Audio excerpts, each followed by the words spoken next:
Welcome back and thanks a lot for staying with us. You're still watching Politics Tonight, digging beyond the headlines. And now to our interview with the guest of the day. I am joined by a chieftain of the All Progressives Congress, APC, and former senator representing Taraba Central Senatorial Zone, Yusuf Yusuf, for discussion on President Tinubu's handling of governance and the economy.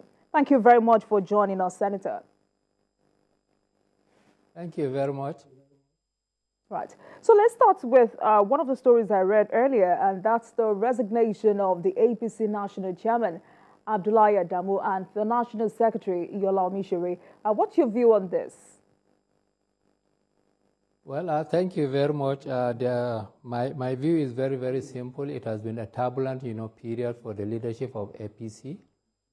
Since even, convention up to the campaigns and up to the primaries, campaigns and what have you. So it has been a turbulent one, but what I would say is that, these things come the way they are politically, and we should take it, in the light, the politics of this country. So their time is up, and I think, it's the time for them to go so that they can give room to new hands, that will handle the affairs of the All Progressive Congress.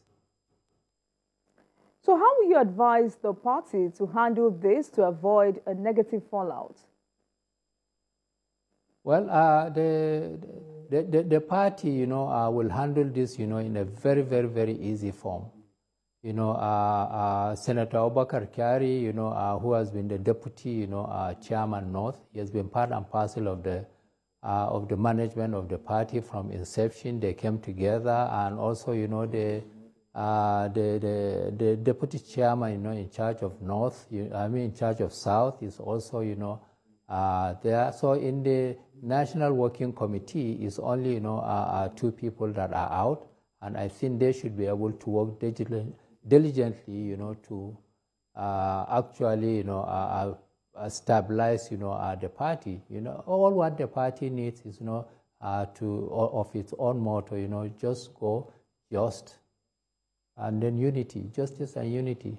I mean, the party can do it very, very well. The remaining people, know about the party. They know what has happened. They know how to stabilize the party.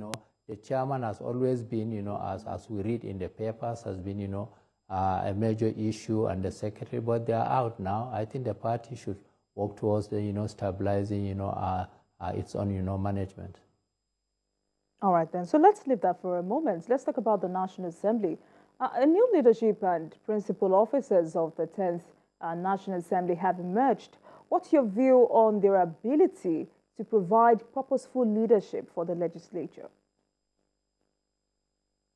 Well, again, thank you very much. Both the Senate President and the Speaker, the presiding, and their deputies, as the presiding, are officers of the National Assembly. They are not new.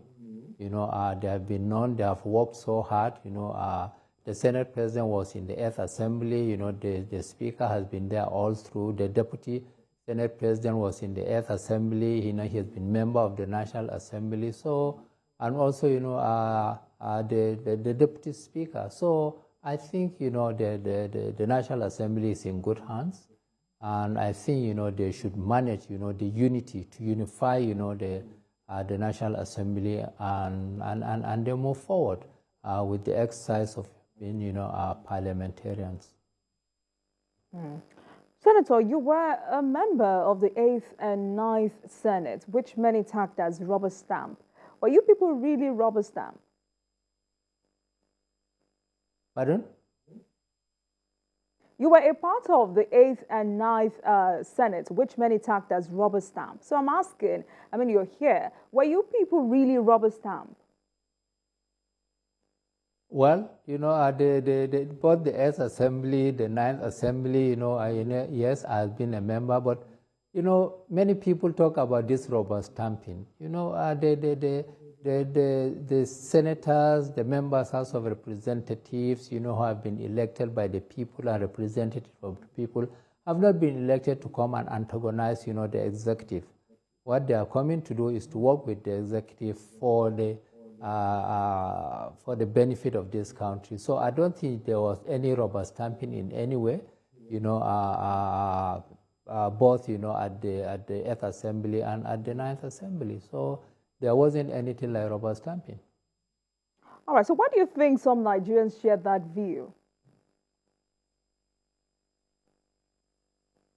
About the bill?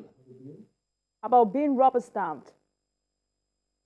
Well, I think the generality of the members of this country, need to understand that, the elected members, have their own, own terms of reference from the Constitution, from their own, books. What happened is that in the 9th Assembly, there was a better understanding of the working relationship between the executive and the legislature, because there's a lot of, behind the scene, consultations, that otherwise would have created, some issues. But I mean, there was a lot more, understanding between the workings of the executive and then the working of the legislature. So that is why I think, there wasn't, the kind of things we saw in the 8th Assembly. So do you see the 10th Senate adopting a different approach? Well, I don't think, the 10th Assembly, or the presiding officers in the 10th Assembly can take a different approach. What different approach? Are they coming to antagonize, the executive? No, they are going to work in tandem with the executive. They are going to check the executive. The executive is going to check the legislature, because that is the presidential system of government, the checks and balances. Where some disagreement in principles, they go to the judiciary to sort it out. So I don't think, they will adopt, a different approach other than the approach that was adopted, in the 9th Assembly for consultation, and then understanding, one another in terms of, moving the country, in the right direction. All right. So the 10th National Assembly has started on a rather controversial note with the issue of 70 billion naira approved for new members. Many Nigerians called this insensitive at a time like this. Do you share this sentiment? Well, again, thank you very much. The Nigerians need to understand, the workings of the National Assembly. If you say 70 billion is for the whole of the activities of the National Assembly. It is not just for the senators and members House of Representatives. It's for the Senate, the members House of the House of Representatives, the management of National Assembly, even, both the recurrent, the capital, the staff, and everything is within the 70 billion. I don't think, subject to, the kind of information we may require, but from my own knowledge of National Assembly, how it works, and then what the money is going to be used for, I don't think, 70 billion, is a big sum of money. All right, so but some Nigerians are saying this is a lot of money, especially at this time when ordinary Nigerians have to sacrifice a lot. Well, the National Assembly that I know of, there are a lot of, even infrastructures that need to be done, and also, remember, there are 469, members, and each member, of the National Assembly has about, about 5 or 6 people, working with them. And then, there are some committees. I mean, there's a whole gamble of what is the staff strength of the National Assembly Service Commission. It's also part and parcel of this 70 billion. So it is not just, money just for the senators and members House of Representatives to come and share. No, it is not like that. It is for the whole gamut of the activities of the National Assembly, from Service Commission, the management, the infrastructure, the capital, the recurrent, and all sorts of things. So I think, probably they need to provide, clear, our understanding, and then the clear how the money is going to be, distributed and then used for the purpose for which the money is meant for. So for you, this is a step in the right direction, and you're also saying the timing is okay. Is that it, Senator? Well, the timing is okay. I mean, the National Assembly has just reconvened, you know, and there are a lot of, you know, infrastructure that need to be done, you know, and the staff, you know, like I said, need to be paid. The capital needs to be done. A lot of repairs that need to be done. So there are so many things, just that, you know, many people don't even know, you know, why did the chambers had to move from where they are to their temporary status? Because the chambers where they are, even there were even leakages, there were so many issues around the corner of repairs and what have you. So I think it's a matter of, you know, putting what the money is being used for. I mean, for the Nigerian people to see, and I'm sure the Nigerian people will appreciate it. Okay. So what do you think the leadership of the National Assembly should do to support the required reforms needed to revive the economy? Unifying the National Assembly? What do you think the leadership of the National Assembly should do to support the required support needed to revive the economy? Okay, the support of the Nigerian people. Engage the Nigerian people, engage the media, sit down with the media, talk to the Nigerian people, you know, communicate with the Nigerian people. They have their own constituencies. You know, they should move to their own constituencies, go and sit down with the various aspects of their constituencies and then explain things to them. Let them, you know, communicate with them so that to understand one another. So that it is not just that this money has come and then you sit down in Abuja without going to your various constituencies to go and engage with the members of your constituency, you know, on both lateral and vertical and horizontal. So I think, you know, we need to engage the Nigerian people, you know, so that the Nigerian people can really know that the work of lawmaking, the work of oversighting the executive, and protecting the interests of the constituencies, you know, need to be done, you know, in a proper, clear, and efficient and effective manner. Senator, I do not think you got my question correctly. What I asked is, what do you think the leadership of the National Assembly should do to support the required reforms needed to revive the economy? Oh, okay. I now see. Well, first and foremost is that, you know, to engage the executive. You know, engaging the executive in terms of understanding, you know, the principles behind, you know, the executive policies. You know, I'm sure you'll be talking about, you know, what will they do, you know, to support, you know, the subsidy issue, you know, the margin of the exchange rates, you know, and all others. Yes, is to engage the executive. You know, there are very many committees. We know that very soon, you know, the executive is going to, you know, probably send the names of the ministers, you know, for confirmation of the Senate.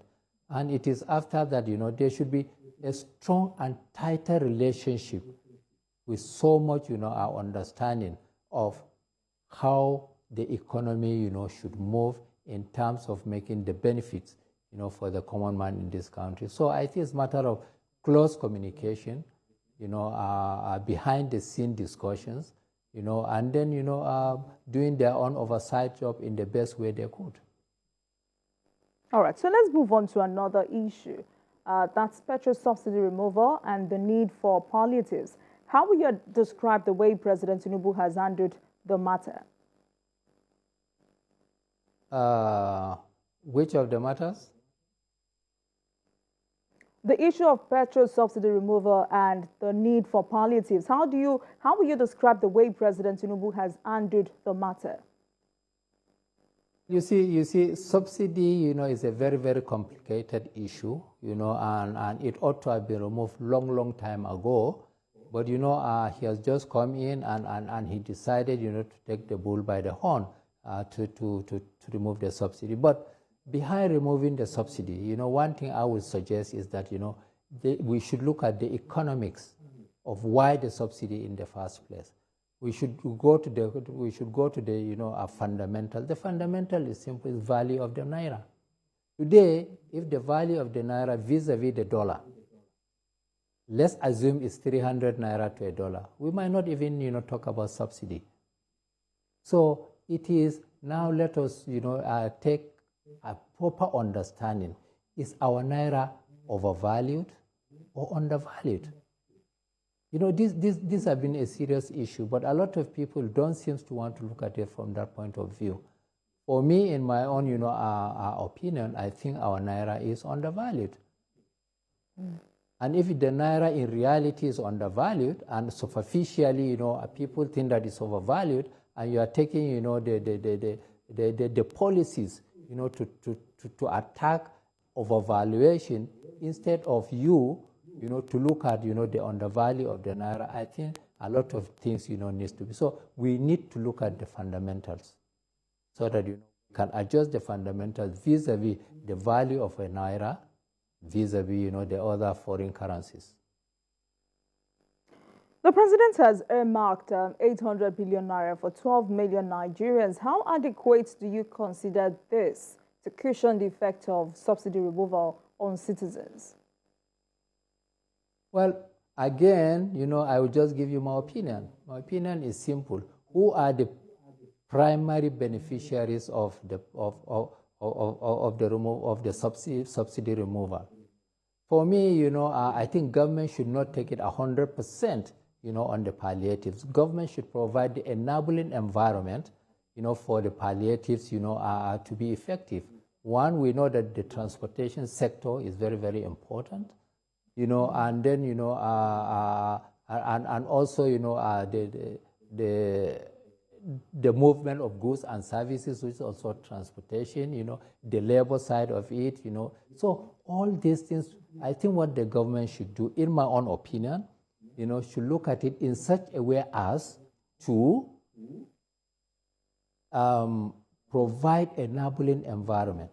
For instance, if transporters want to import, you know, vehicles into this country, well, it is the environment that the government could decide to say, well, instead of me to provide, you know, money, you know, go to the banks, let the government declare that transportation, for instance, is a priority sector of this country, of the economy. So if it is the priority sector of this economy, you know, let there be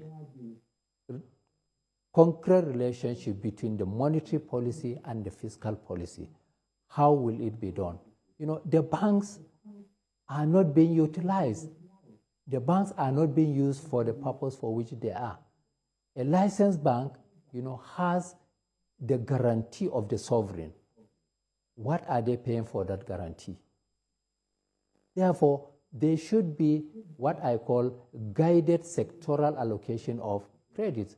It is not by fiat, it is by guided by the fiscal policy, using the fiscal policy to put resources, you know, into the transportation sector, into the industry and what have you, in such a way that it will reduce the hardship, you know, on the common man in this country. So I think is to provide enabling environment rather than, you know, bringing out money, you know, to dole out, you know, as in support of, you know, a consumption, because that money will be consumed in less than 2, 3, 5 months. And what do you do again? You bring another money to provide, you know, soccer again. No, I think it is the environment that needs to be provided, enabled, so that, you know, the private sector can take a big chunk of all the palliatives that the government, you know, is planning to do. All right, so apart from creating an enabling environment, what other measures do you think the federal government should institute to support vulnerable Nigerians? Well, again, you know, this is another issue that will. When I was the chairman of special duties, you know, in the committee at the Senate, you know, we decided to look at it, you know, from the humanitarian point of view. Yes, you know, people are suffering, but, you know, this idea of giving people, you know, every month some little money here and there, you know, there should be, you know, other ways of making them to be more productive. I give you an example. You know, in N-Power program, you know, every participant in N-Power was paid 30,000 Naira a month over a period of probably, you know, 2 years, 3 years. And they are supposed to be in their own local environment. So there shouldn't be any cost of transportation. There shouldn't be any high cost of living there. They are supposed to have been enabled to save money so that by the time they exit, the end power, they should be able to invest that little money for their own empowerment. So these are the issues that I think we should look into, rather than, you know, just doling out money which will be inflationary in the end. So I think that's, in my own opinion, what government should look into. All right, so another critical issue in the country is the value of the Naira. Senator, do you think it's right to float our currency? Well, in my own opinion, we have to look at it in the short run, medium, and long term. Why do I say so? You know, studies right since the inception of SAP in 1985, 1986, I think there were some distortions, you know, in the markets there. While the financial sector, the product market were liberalized, you know, the labor market, you know, was not liberalized as such. So, and therefore, all these things are tied to the value of the Naira. I give you an example. You know, when in the 8th Assembly and the 9th Assembly, I did a motion on what I call, you know, the non-repatriation of export proceeds. You know, there is a law in this country which says export proceeds by exporters must be repatriated within 90 days of bill of lading. If these proceeds are repatriated in this country, there will be a big float, you know, of foreign exchange. And, you know, it will be a better management that probably will reduce, you know, the impact of the depreciation value of the Naira.